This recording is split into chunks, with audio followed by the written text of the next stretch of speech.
Bueno, hola, bienvenida Stephanie, muchas gracias por aceptar la invitación. Nico, Kevin, gracias también por aceptar esta invitación a la conversación en torno a Techo, esta obra que es de la idea es hablar de la dramaturgia y de la dramaturgia uno siempre habla como de la autoría, y en este caso la autoría sería de la FEFA, pero me imagino que también es algo que es mucho más compartido, lo vamos a desentrañar durante la conversación.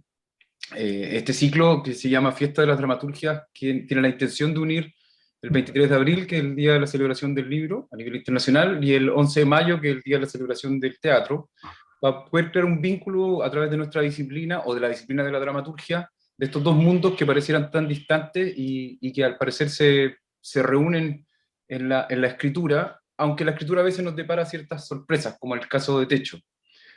Yo les conozco súper bien, pero igual creo que sería buena onda si se pueden presentar brevemente antes de que empecemos a hablar de forma más directa de la obra. ¿Qué les parece? Hola, yo soy Stephanie Duarte, escritora y directora de la obra Techo. Vivo en Valparaíso, me dedico hace 10 años a escribir y a dirigir obras, y bueno, contarles que Techo nace de una necesidad de generar un dispositivo escénico que nos ayude a comunicarnos en estos tiempos donde es tan difícil la comunicación y la cercanía. Eso es decir por ahora.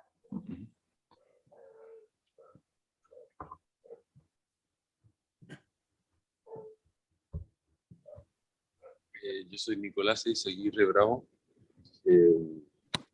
actor en este proyecto. Muy contento de trabajar desde ese lugar.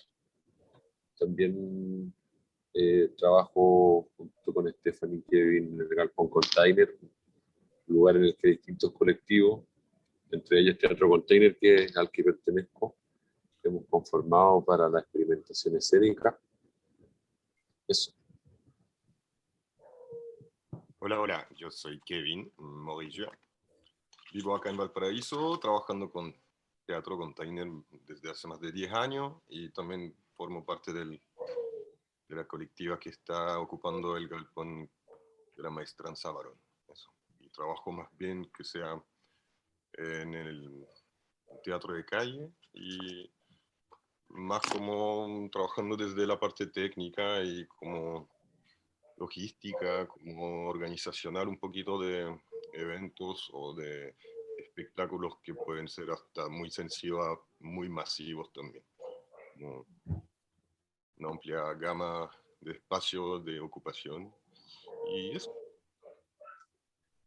Súper. Oye, y ahora sí, Fefa, expláyate un poco más como en eso de que Techo es como la necesidad, ¿no? de montar un dispositivo, un dispositivo escénico que ayude como a generar este espacio de comunicación.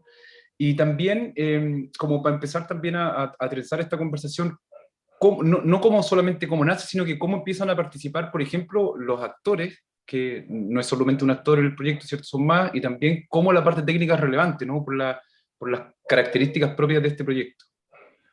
Mira, hay hartas bases que sustentan el proyecto. Yo creo que la principal, a nivel personal, que tengo la disposición de, en este proceso de crisis sanitaria y dictadura mundial, de generar procedimientos escénicos y dispositivos para prevalecer la presencialidad del arte escénico, que para mí es un arte que nace de lo ritual, del contacto directo, de la presencia del aquí y el ahora. Entonces, además me gusta mucho la performance, la instalación. Yo siento que ya hace rato que, no sé si hago obras de teatro, trato de hacer ciertas mixturas que en algún momento van a desembocar en instalaciones, finalmente. Y Techo es eso, es una estrategia finalmente para defender la presencia y para generar un espacio y un contexto de desobediencia también social. La obra fue planteada en un contexto difícil, en un horario arbitrario donde no se podía estar en la calle, y siento que finalmente la obra y sus espectadores testigos defienden también el origen de esta obra, que es defender la presencia, defender la teatralidad, defender el espectáculo en vivo, las acciones culturales dentro de una ciudad. Eso como primera parte. Entonces desde ahí he estado dándole vuelta. Brote también tiene que ver con lo mismo, cómo defender la calle, y justo mis compañeros también trabajan desde el mismo lugar. Y como colectivo, Galpón Container como laboratorio de creación teatral, y desde mi individualidad también me estoy preguntando esto: ¿qué dispositivos y qué formatos pueden ayudar a generar estética y levantamientos escénicos que puedan prevalecer lo presencial? Y de ahí la distancia se agarra como una gran alternativa estética, un lenguaje, y que yo siento que la distancia y la comunicación a la distancia ha sido parte del cotidiano de quienes habitamos este contexto de crisis sanitaria. La gente se está comunicando desde sus ventanas, los niños juegan desde una pared a otra, estamos mandando mensajes a la distancia. Entonces para mí eso se transforma en un lenguaje escénico, y el Techo de Maestranza hace rato para mí es como un lugar que siento que es un escenario posible. Creo que Valparaíso por sí solo es un gran escenario, un gran anfiteatro, que tú puedes mirar desde arriba, un palco gigante, y de ver este gran escenario que desemboca en una mar o en techos posibles de una ciudad abandonada. Entonces me parece que por sí solo esa característica ya es una instalación. Y habitar sobre un techo que simboliza personalmente para mí muchas cosas, como también para cada uno de mis compañeros, siento que fue un buen espacio para emplazar esta obra que se llama Techo. Que es bien importante, por lo menos para mi proceso, porque hace rato que no me convence escribir dramaturgia lineal, hace rato que no me convence solo partir desde la idea textual o contextual de una obra, sino más bien que son las imágenes, los espacios, las situaciones visuales las que últimamente me pulsan mucho.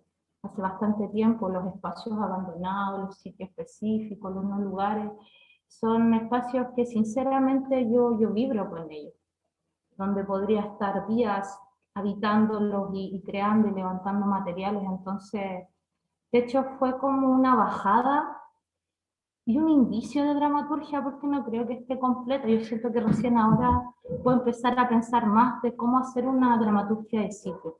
Y ahí inventé como ese concepto de dramaturgia de sitio, que finalmente plantear una obra desde las situaciones que se localizan en un espacio. Y esa fue la primera baja dramatúrgica, situaciones visuales. De hecho, trabajaba con fotos, así planteé las primeras escenas, solo fotos sobre el espacio y fotos que iban narrando a través de situaciones dadas o didascalia. Una mujer sale por una ventana, se apaga la otra, y el último proceso final de mi creación como dramaturgia fue poner los textos.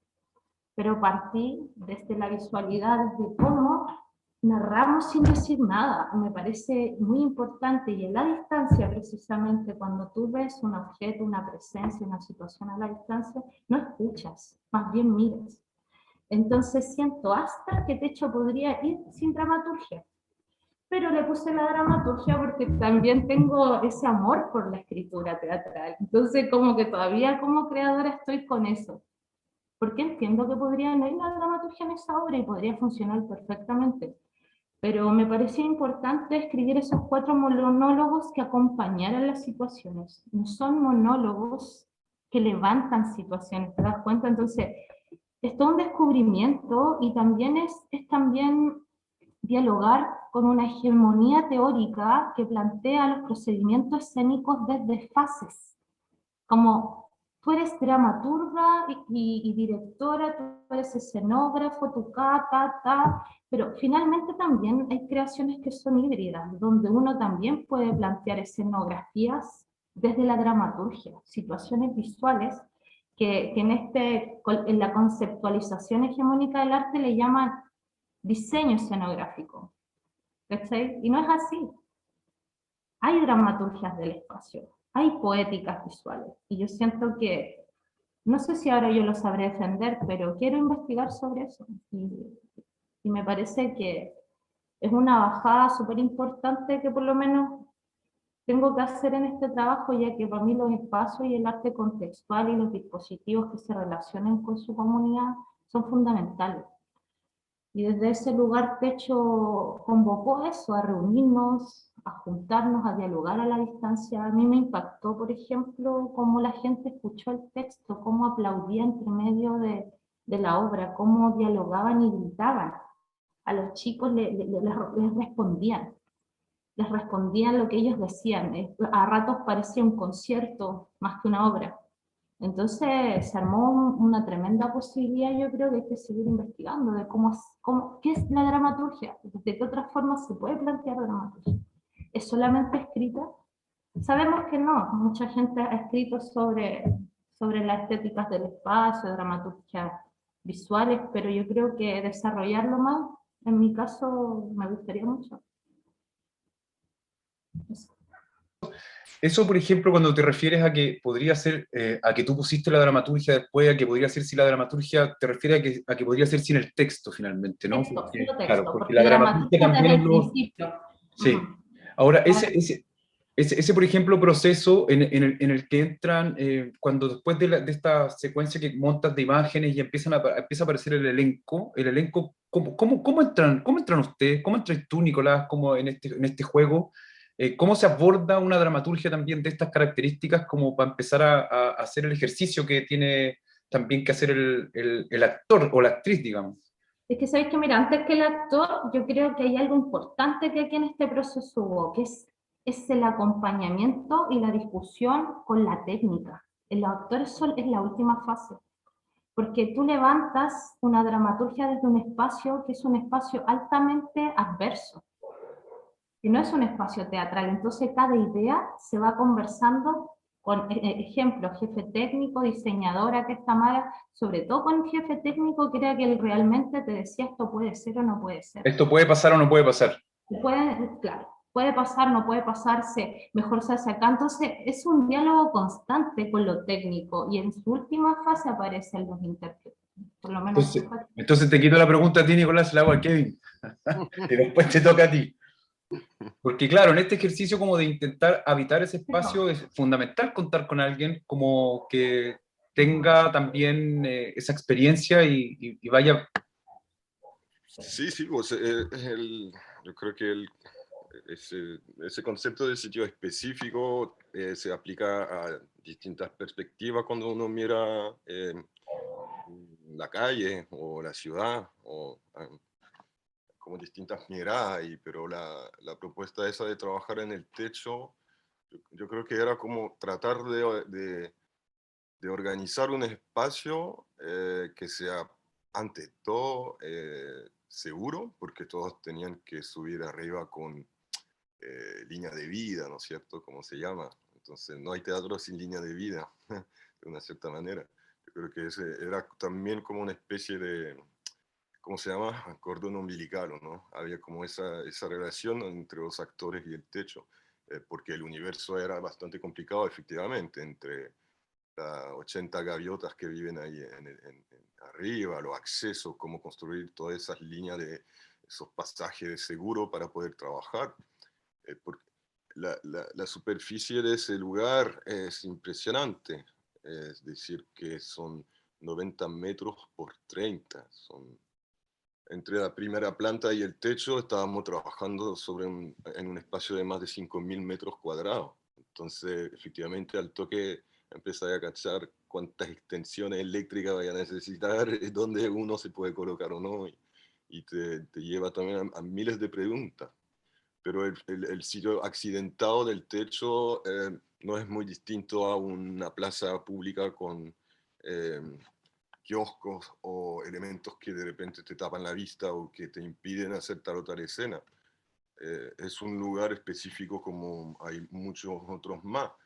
Yo creo que el desafío interesante era justamente tratar de visualizar cómo desde las ventanas al frente del galpón, la gente que vive en las torres frente al techo y que tiene esa vista, ¿no es cierto? Además el mar atrás, hay todo muchas perspectivas y muchas capas que se ven, ¿no? Que se van añadiendo, además con la posibilidad también de ensayar desde la distancia, con la FEFA, la cámara al frente, observando, hablando con radio, con el celu, siempre ahí, comunicando desde allá para efectivamente ver cómo se ve. Y también en todo el trabajo audiovisual para poder al toque con un dron, con cámara, tener nosotros desde el galpón un feedback visual de lo que, cómo se apreciaba a la distancia.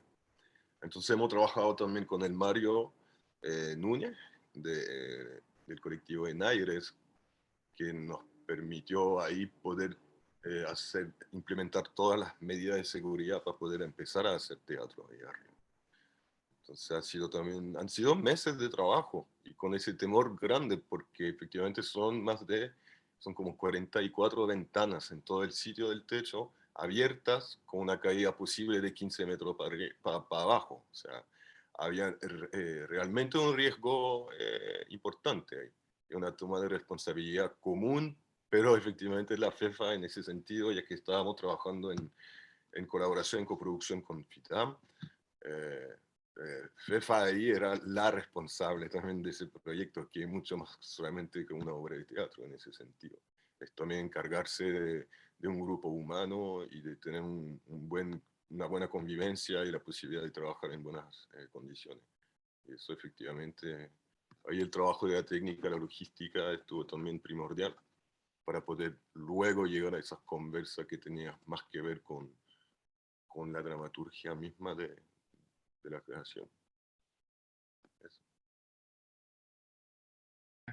Tú cuando recibes como esta primera, ni siquiera sé cómo llamarle, pero esta primera como organización que la FEFA te propone, tú, o sea, me imagino que vienen primero esos temas, ¿cierto? La seguridad, las disponibilidades de los metros cuadrados que están como siendo puestos en juego, pero es una forma distinta también de relacionarse con una como dramaturgia desde tu trabajo. ¿Te invita como a otra cosa o no lo sientes tan así? Sí, porque invitaba a abarcar muchos oficios de una cierta manera, o conocimientos distintos. Tienen que ver con la autonomía eléctrica, para no tener justamente que tirar un cable de 200 metros si uno puede tener una batería, un conversor, ¿me entendí? Entonces, tener elementos que podían mover en este espacio sin que estén siempre agarrados a un cable. Eh, También el trabajo de la transmisión FM, que fue un trabajo realizado también con el Drigo eh, Ríos, que mandamos la señal en FM, en radio, frecuencia, por lo tanto los vecinos podían también escuchar desde su casa lo que en vivo se decía al frente.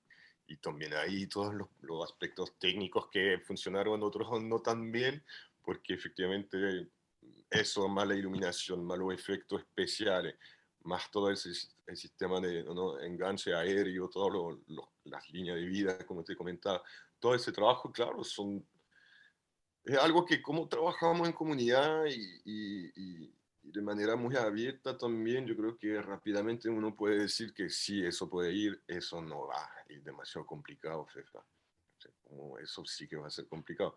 Entonces también yo creo que uno va guiando sin querer queriendo el hilo también de cómo esto te lleva a realizar un espectáculo así. Porque el espectro era gigante también, yo creo que ya todos los momentos de ensayos ya hacían parte de la obra de una cierta manera, toda la gente encerrada en sus casas al frente, mirando, observando.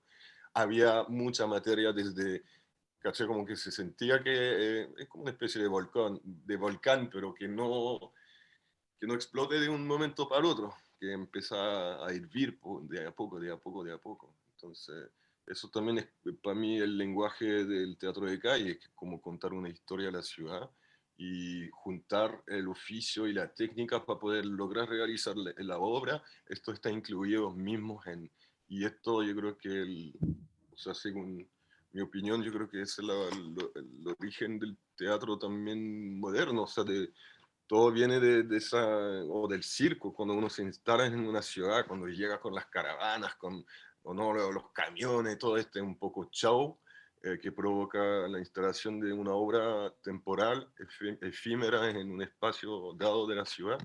Yo creo que toda esa armada de trabajo que hemos puesto en marcha también ayudó a que la relación con el vecindario tenga realmente algún sentido. Si no, no fue solamente mostrar 40 minutos de una obra, fue mucho más. Y además el público que, no sé, había como más de casi 400 personas que hicieron como esa zona como extraña entre el vecino de verdad a la ventana, los actores en el techo y esas 300 personas en el mirador observando la obra y aplaudiendo. Esos son como una especie de puesta en abismo, ¿no? Como de eso mismo que dices tú, Fefa, cuando la ciudad se mira. Ahí tenías, claro, habitantes de una torre observando a público mirando al tren que pasa, mientras la gente en el tren ve que hay gente colgada, ¿cachai? Yo creo que son todas esas capas, muy interesantes. Claro, son como distintas, o sea, son distintas, o sea, a esos planos que mencionabas tú antes también del mar en el fondo, el barco, el edificio, se suman también estas otras desde las perspectivas de cada, de transeúntes también y de personas que fueron específicamente a mirar la obra. Ahora, es Claro. súper interesante esa mirada que no sé cómo se podrá como recolectar, pero la del vecino o la vecina que vio desde su ventana cómo esto se empezó a articular y armar desde el día, quizás de cuándo, porque también uno dice, claro, empezó el proceso de montaje ahí, pero me imagino que el techo también está presente para ustedes también, como desde el galpón, desde antes, desde mucho antes también que le están echando el ojo, ¿no? Como a ese lugar. Sí, sí, por supuesto. Y eso, Porque con Nico y Fefa habíamos hecho ya un par de intervenciones, de hecho, esta letra de fuego, ¿no? Estábamos ya empezando a hablar y tratar de comunicar a la distancia con los habitantes de Maestranza, de Barón, perdón, porque también ese lugar, Maestranza, históricamente, la gente que vive al frente son los antiguos obreros de este lugar. Entonces hay también todo ese pasado, ese historial y un respeto por el edificio, yo creo, aunque sea totalmente, eh, ¿cómo decirlo? En abandono, como dices tú, Fefa, pero igual le tenemos mucho cariño a este lugar. Ah, sí. claro. No, cuando hablo de abandono me refiero a que es un espacio que ya no es lo que era, pero por supuesto que está siendo habitado por mucha gente. No sé, yo creo que Techo es una obra que contiene hartas discusiones y capas de dónde hablar. Por ejemplo, la relación con espectadores testigos. Había muchos tipos de espectadores, las personas que iban a ver a la obra, espectadores específicos, quienes simplemente transitaban y se encontraban con esta acción y con estos ensayos, y quienes son del territorio y abren su ventana y lo vieron antes y lo vieron ese día. Entonces, y la performance que ocurría desde el lado donde estábamos, quienes espectábamos, era otra historia. O sea, ahí era es una acción de ciudad que habita y que defiende un espacio público en este contexto. Para mí eso fue lo más relevante a nivel personal y político, de ver cómo la gente aguantó un toque de queda y defendió la calle como un Interesante derecho. eso, ¿eh? Porque Mm. ahí como a la bonita relación esa que me encanta, como dices tú, como este espectador testigo se suma como otra capa que también es el espectador testigo cómplice, ¿no? Es como un socio en Sí, este y muy asunto. cómplices, mierda a la distancia, gente que nos conocía, gente que no. Fue hermoso, yo sentí que había una gana universal aquí en el puerto de ver algo, y ver algo así. Claro. Y cómo convive la obra con todos los diferentes niveles de escenificación, con un paisaje, horizonte, con las gaviotas que a veces eran las protagonistas, cómo el cuerpo del actor, performer, se transforma en una presencia, en una silueta a la distancia. Porque muchas veces, Cristóbal, uno tiene una relación súper directa con los actores en los procesos creativos. Tú escribes una obra y empiezas a trabajar de la mano con los actores. Y aquí realmente fue posterior, porque había una relación directa con los oficios, con lo técnico.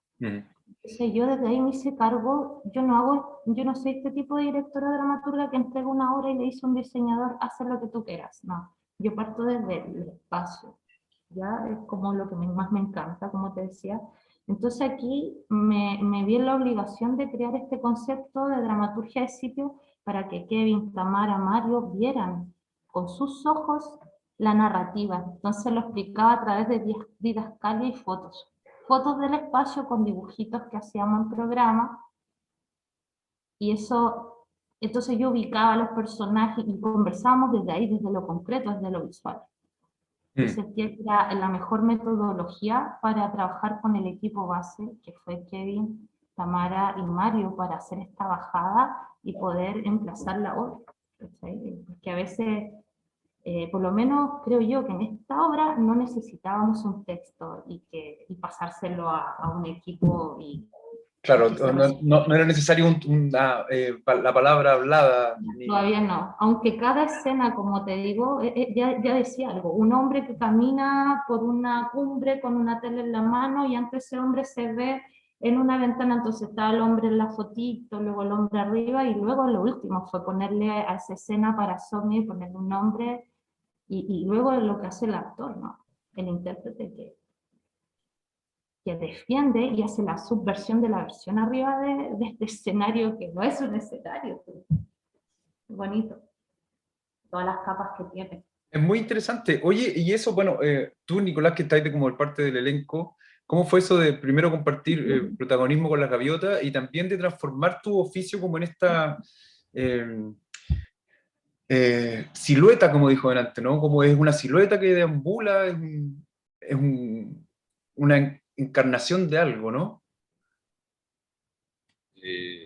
Sí, en primer término que me quería referir a lo que estaban comentando sobre la importancia de la planificación en este tipo de montaje, como que se asemeja cuando se hibridiza y se asemeja más a la performance, en la que por las condiciones en el fondo al salir de la sala teatral, que es un edificio construido para este quehacer, hay que repensar y replanificar todo.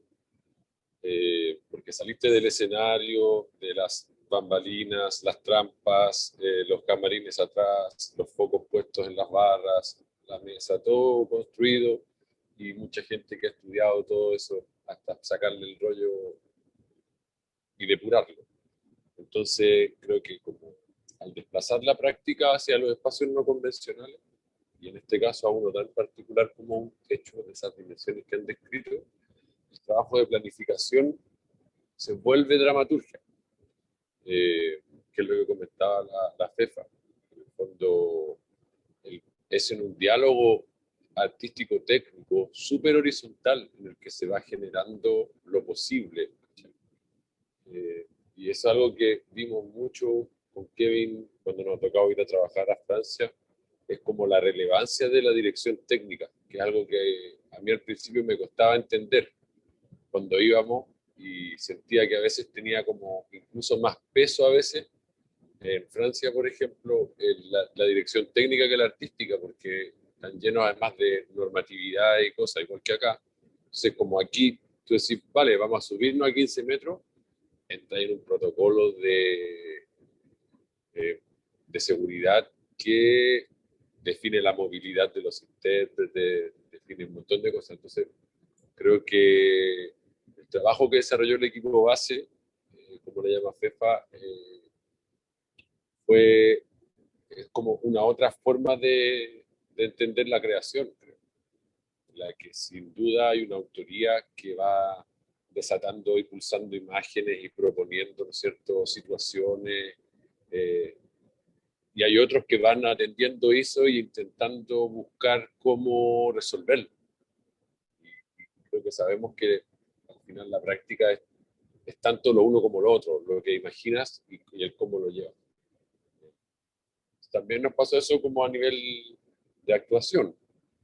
Toda la primera parte del proceso de ensayos que tuvimos la hicimos abajo. No nos subimos al techo sino hasta creo que el tercer día, en el que intentábamos como aproximarnos a lo que la directora nos sugería o nos invitaba, nos pedía en las escenas, primero como para entender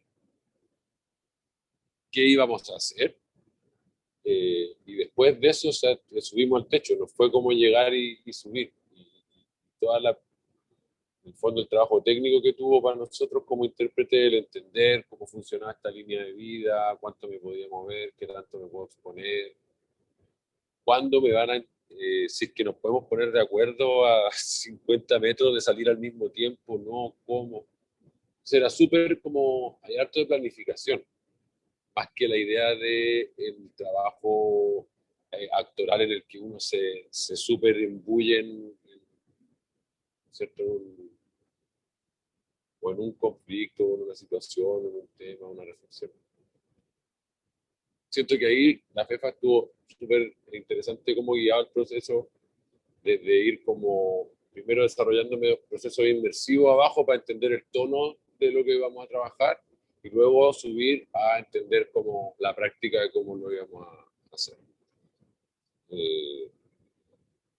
Pero creo que todo esto un poco parte de una intuición o de una especie como de sospecha de cuando uno está en el galpón, de esa pregunta que uno se hace sobre ¿me estará viendo alguien? ¿O me habrá visto alguien? Cuando salí afuera a dejar la basura al compost o a regar la planta y pasó el metro, ¿me vio alguien? ¿Alguien sabe que estamos acá?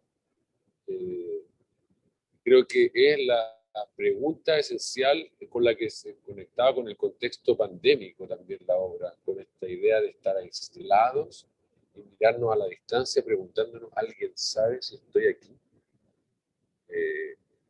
Y eso fue muy bonito desarrollarlo realmente, o sea, un nivel de intensidad y de profundidad al que uno llegaba allá arriba a preguntarse eso y estar verdaderamente en el techo de un espacio con el mar de fondo y los departamentos al frente.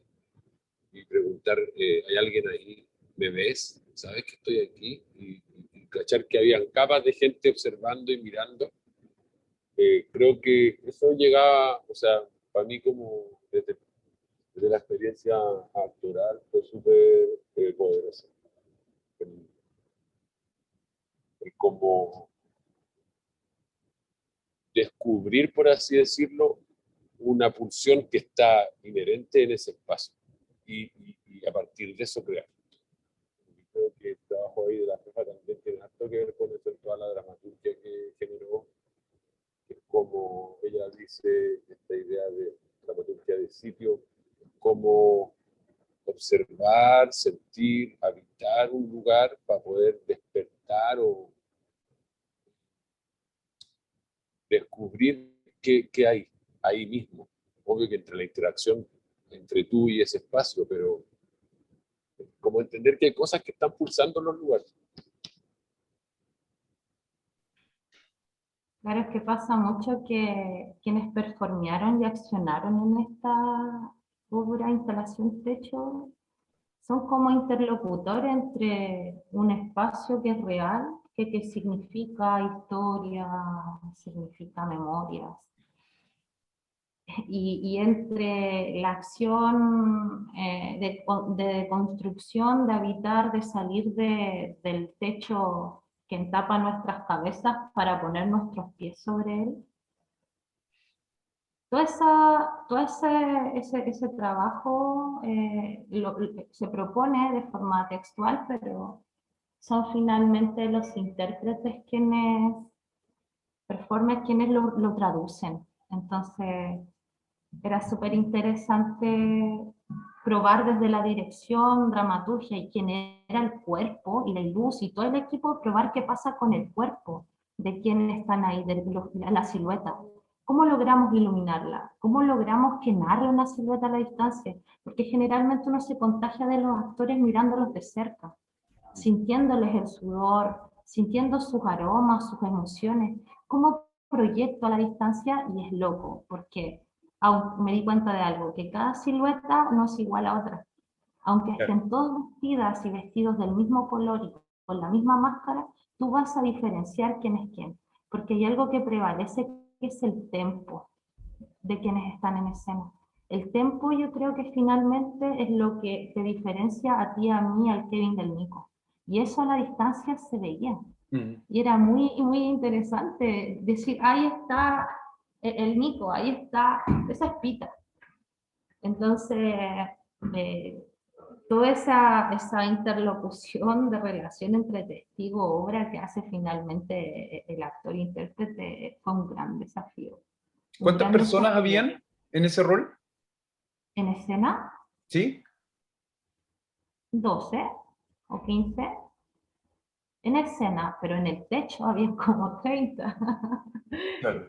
Además de las gaviotas, y sus polluelos y sus huevos. Claro. Entonces era una fauna bien interesante, desde donde, llena de vida, una obra llena de vida, donde también era fundamental, por ejemplo, no matar a ningún polluelo. Y el hecho de no matar a ningún polluelo me hizo transformar todas las escenas y moverla en ciertos lugares. No te podías emplazar en cualquier lugar, sino o te caías o te morías. Entonces esos límites te los pone el equipo técnico. Entonces es interesante y la traducción que hacen los intérpretes es maravillosa. En eso pasa también lo de lo técnico, ¿cachai? Que al final tu participación a nivel actoral es, si no en un 70%, completamente técnica. De aquí aparezco acá, cuento tanto, voy para allá, están los pollos, está la gaviota Sí, pero eso porque estoy al lado del nido.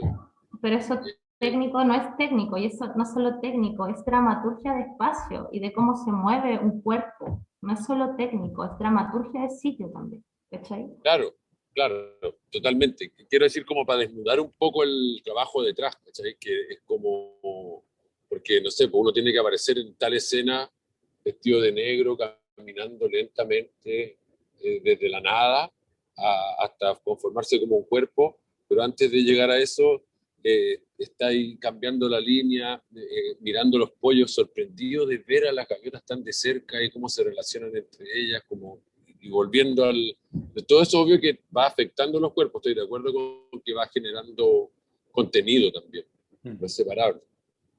Pero, y además después que sube y está ahí con toda la intención o el rollo del trabajo de interpretación, y que después te das cuenta que, claro, quería una silueta. Siempre lo sabes, pero en el fondo, no sé, imagino que uno igual tiene que seguir actuando como si te vieran de cerca para que te vean de lejos también. No sé, ahí quedé como con esa duda igual del proceso. Como qué tantos, cómo cargo esto, ¿cachai? Que estoy tratando de hacer para que realmente llegue hasta allá. Bueno, hay mucho de la puesta en escena verdaderamente que colabora. Claro, porque uno se está percibiendo a distancia y se está percibiendo tal vez, quizás cómoda, yo no sé, pero me imagino que habían distintas formas de ver, sé que había unos binoculares involucrados, que no todas las personas tenían binoculares, no todas las personas tenían tampoco acceso a lo que se estaba transmitiendo por FM, entonces quizás qué estaba viendo cada una de esas personas, espectadores, testigos cómplices. Estaban muy lejos también, y la que pasaba en el tren quizás que alcanzaba como o capaz que ni se percataba de lo que estaba pasando.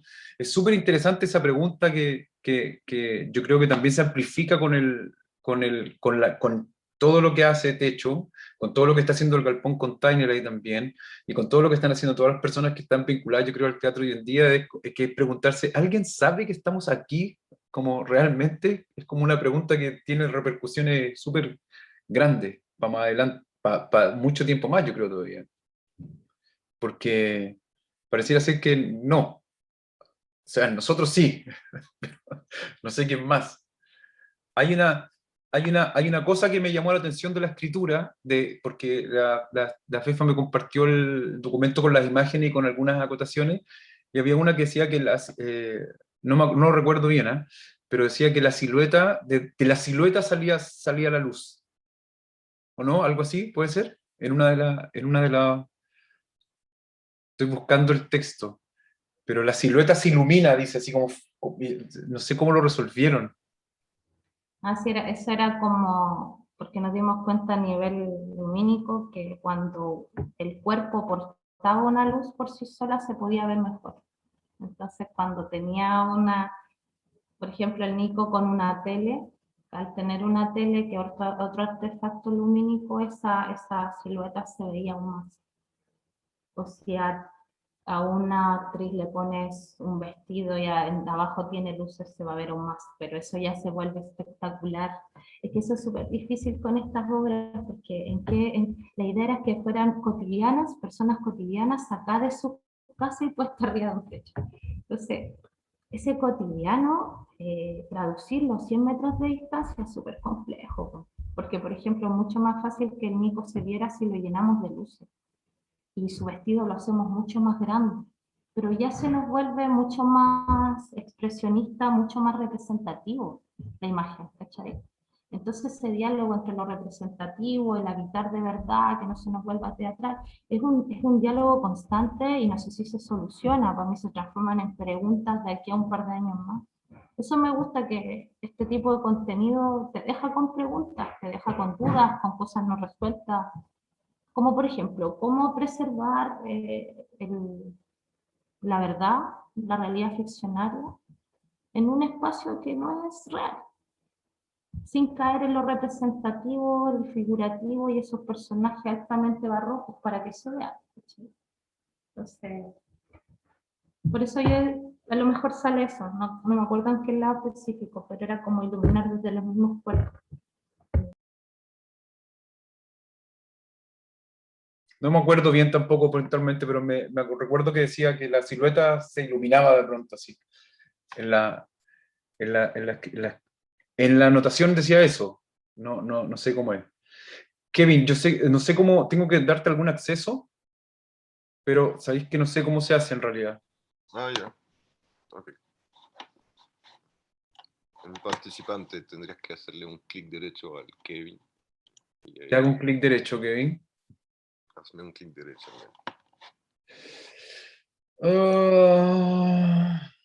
¿Qué te hago? ¿Anfitrión? ¿Y con eso puedes hacerlo?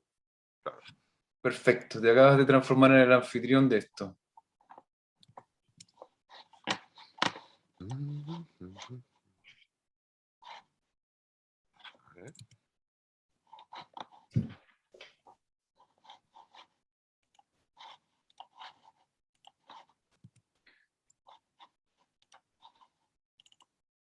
Hay un montón también, bueno, en el que también me pareció muy interesante que tu texto o lo que me compartiste a mí viene lleno de referencias también, entonces uno puede como irse para otro lado a tratar de encontrarlas, para ver un poco.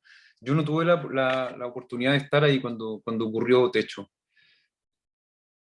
pero mirando como las referencias que están presentes en tu escrito, digamos, si que uno quisiera observar esta dramaturgia a posteriori, digamos, como el documento, uno puede viajar por esas referencias también e intentar un poco imaginarse, conocer el lugar, y también más o menos entiende la distancia que hay, ¿no? Porque la gente está en el mirador y uno conoce más o menos cómo se ve desde el mirador, intentar acercarse a cómo podría desplegarse eso que estáis proponiendo.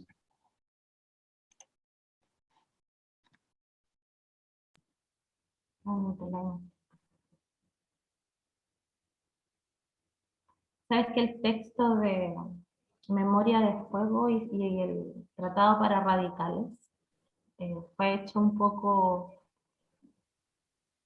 para Valparaíso en realidad, yo siento, y se notó, las personas reaccionaron con Tratado para Radicales. Fue bonito ese momento. Y el texto de Fuego, ¿ese fue el que tenía una versión como, o que habían trabajado previamente ustedes? Memoria de Fuego. ¿Memoria de Fuego? ¿Mm? No, el concepto, el nombre Memoria de Fuego lo trabajamos hace un rato con el Nico, no el texto específicamente, sino que el concepto de escribir dramaturgias del fuego lo hacemos con el Nico como ¿de qué año? Del 2018 más o menos. Uh-huh. 18. Claro, es escribir, es un ejercicio muy lindo, performativo y bien de acción, ¿no? De ir a cementos y escribir frases de fuego. Y esa es la memoria de fuego, entonces el texto terminaba con una palabra memoria de fuego. Y el texto hablaba un poco de eso, de heredar esta memoria de fuego para los que vendrán, un texto igual inspirado como en la desobediencia y en la anarquía igual, como que tienen un poquito de eso, los textos, llevado al lado poético. Finalmente la reflexión es cómo decidimos salir de la casa que nos tiene encerrados, cómo las paredes son cómplices de nuestra intimidad y hacer un tratado, una acción radical de salir a un techo, una intemperie y evitarlo. Ese, finalmente el gran ejercicio de desobediencia que hacen estas personas. Hay una línea en el texto que no es precisamente la memoria de fuego, que es antes, ¿no? Que dice, estamos aquí para destruir lo que nos está destruyendo. Sí, esa es de Tratado para Radicales. El tratado para radicales. Y ahí hace una crítica a lo normativo, a toda la hegemonía que está sobre nosotros, y lo hace referencia con el suelo. Onda que en el suelo está todo lo que nos destruye, que en el techo. Igual esto yo encuentro que igual es como una continuación del manifiesto en el aire, de alguna otra forma, de entender el aire y la altura como una posible existencia, donde, aunque eso lo podría decir antes de la existencia de los drones, porque ahora después de ver más drones que pájaros, no podría decir lo mismo. Pero es eso, a veces me pasa que siento que el aire es lo último que van a hegemonizar, ya que no lo pueden tocar. Aunque cada vez creo lo contrario, siento que cada vez lo dominan más. Pero un poco es esa la reflexión. Manifiesto en el aire, que es la obra que se estrenó en el año, no recuerdo, pero en Laguna Verde, ¿no? Sí, también 18. habla un poco lo mismo, 2018 en el Festival Teatro Contarne. Pues, yo creo que te he hecho una reflexión, una trilogía de las alturas y el aire, como posibles territorios para habitar y liberarte de todo lo que es la totalidad que habla en el texto. Y después lo que mencionaste anteriormente también, que es Brote. ¿Brote también se hermana con estas dos propuestas? Se hermana desde la idea solamente de proponer obras desde los espacios. Ah, perfecto. Y del tratamiento que uno hace cuando crea una obra, que es partir por el espacio, ver cómo va a ser, dónde va a ir la cama, dónde va a ir, por qué está esta cama acá, por qué el piso así, por qué la figura, por qué es un triángulo y no es un círculo, por qué el vestuario va así, desde dónde se va a mirar, qué simboliza cada decisión estética visual. Un poco para replantearse y reflexionar en torno a la crisis de la representación y a la importancia de la visualidad en algunos trabajos, de algunas personas. Para nada soy excluyente de que una dramaturgia puede darte los primeros indicios, y solo yo admiro a grandes directores y directores que trabajan solo desde el texto, y me parece maravilloso. Encuentro que es muy interesante, pero también me parece muy interesante el espacio, la casa de las obras, donde ponen los pies quienes van a reencarnar a estas personajes. Solo eso tienen en común, Brote, que son instalaciones. Entiendo. Oye, bueno, yo soy un admirador del trabajo de ustedes tres, por separado, cada uno de sus obras, y también, por supuesto, cuando se juntan, son lo máximo. No me queda mucho más que agradecerles que hayan participado de esta conversación. Agradecerles también el haber encontrado esa otra, que encontré fantástica esa dimensión del espectador testigo cómplice, y también que hayan arrojado esa pregunta de si es que alguien sabe realmente si alguien nos está viendo que estamos aquí, que tal vez nos vamos a tener que seguir preguntando por mucho tiempo. No sé si tienen algo más que quieran agregar.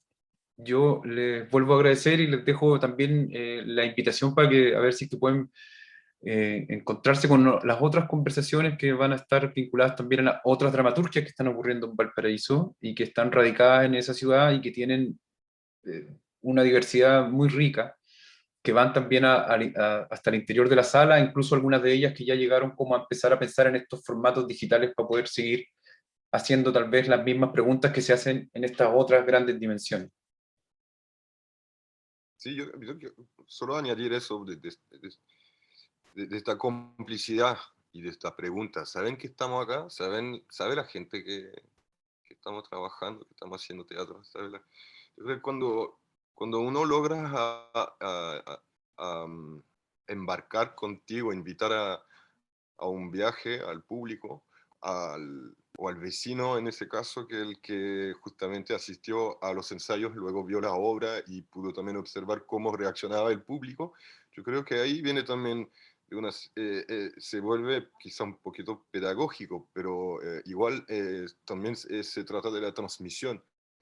Esta complicidad que uno logra tener con el público es también lo que te permite difundir más y más el trabajo, y quizás no pasar tanto tiempo preguntándote si es que te están mirando o no. ¿Entendí? Sí, yo creo que eso, como añadir que me parece muy importante esa complicidad, que como la base, yo creo. Es lo también que para una posible reivindicación de su trabajo como artista o como oficio del arte, esta relación directa con el público es realmente lo que hay que rescatar. Y esta propuesta desde el techo, eh, todos dicen que los artistas siempre se reinventan, ¿no? Hay que reinventar, reinventar. No creo que estemos reinventando o inventando nada, estamos solamente haciendo nuestro trabajo, ¿ya? Y esta propuesta del techo es muy novedosa en ese sentido, el hecho de habitar ahí, crear un microcosmos por un tiempo, me lleva también a pensar que es posible replicarlo, y casi imagino la ciudad ideal, o quizá la ciudad soñada para poder ver techo, que para mí sería en el techo de un edificio como un poco como en San Pablo, los que están mega urbes o no, con miles de torres alrededor, y de repente sería hacer un techo 2.0 sobre el techo de una torre, y que todo el público esté en las torres arriba, ¿no? Desde como como, son perspectivas, pues es muy rico eso. Inventar la ciudad que podría acoger y recibir tu obra de teatro, de arte. Es rico eso, la ciudad imaginaria. Eso. Muchas gracias por la invitación. Yo quería también agregar a propósito de la noción de testigo en el espectador, que sobre lo que Kevin señala, el mejor programa de mediación finalmente es situar tu práctica en el espacio público para que quienes habitan ahí puedan ser testigos de todo el proceso. En vez de estar separando los procesos y considerar a las personas simplemente como espectadores de un resultado, más bien son testigos de un proceso. Eso es sumamente enriquecedor para ambos lados. Creo que ahí nuestros trabajos se asocian en ese sentir de trasladar nuestras prácticas para crear desde otros lugares más transversales, más horizontales.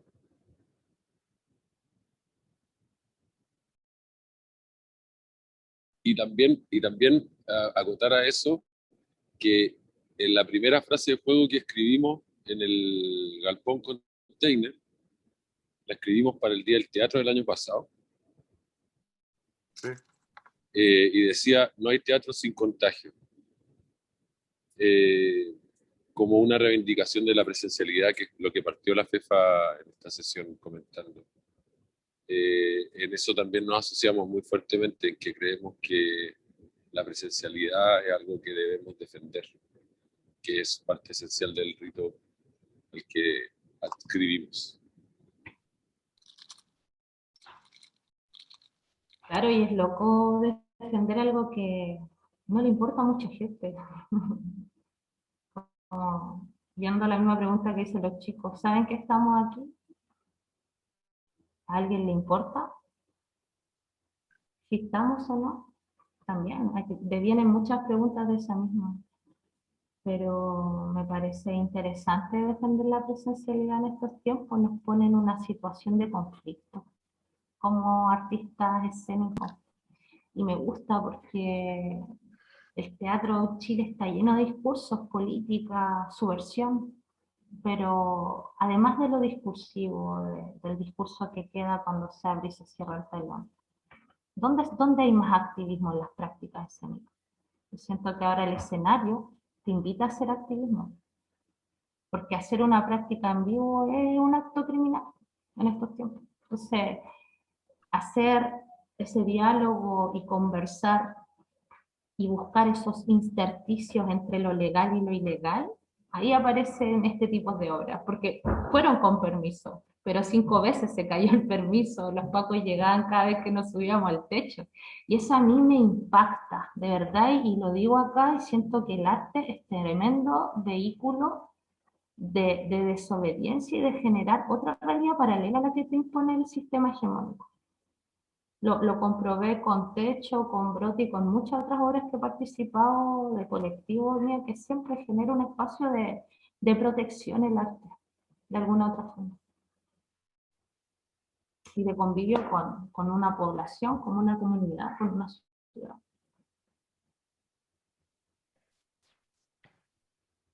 Qué lindo esa frase, como que el arte genera un espacio de protección. Sí. Y de libertad. Y de libertad también, por supuesto. Sí. Sí, muchísimas gracias por la conversación. Con línea de vida. ¿Ah? Ya te. Y la línea de vida, y el arnés. Y el arnés. También fue muy linda esa imagen que tiraste, Kevin, del cordón umbilical, de la línea de vida como cordón umbilical entre el intérprete, el performer y el techo. Sí, hay algo ahí, de verdad. Sí. Bueno, que esté muy bien, un gusto verles además. Gracias, Cristóbal. Voy contando cómo avanza esto. Y les invito a los demás. Que estén muy bien. Igual. Chao.